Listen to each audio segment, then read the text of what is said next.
sustainability. Speaking of fiduciary responsibilities, like that segue there, we're going to go into our very first ESG flashpoint. We've peppered into today's programming these mini presentations, which we call intervention flashpoints.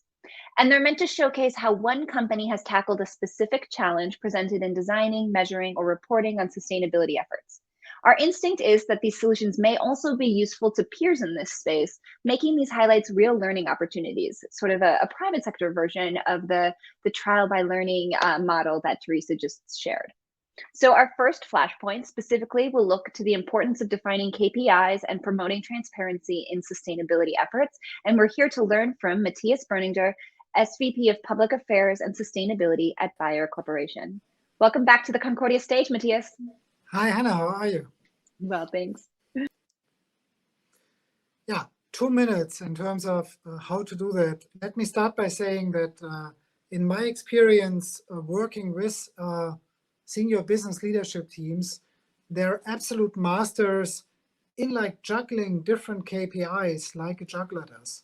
So for the sustainability conversation, I think it's really important that we develop quantitative KPIs that are on par with financial KPIs, because that really allows leadership teams to make the trade-offs, and making trade-offs is something those teams are really world-class at.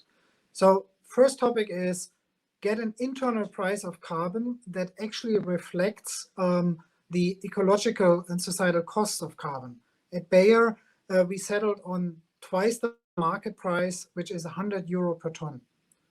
Second topic, develop quantitative sustainability targets and measure yourself against it. Link it to your remuneration.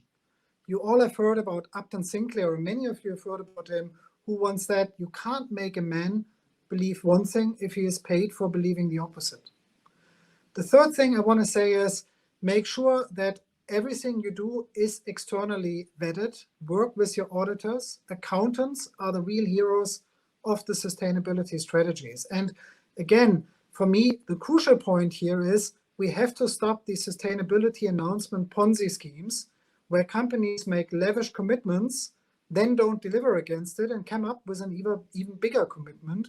And the best way to do that is have accounting firms checking what you're doing in sustainability. And I can see most of the accounting firms really making progress in the assurance levels of sustainability commitments. But what's most important in my book is your targets have to be meaningful and ambitious.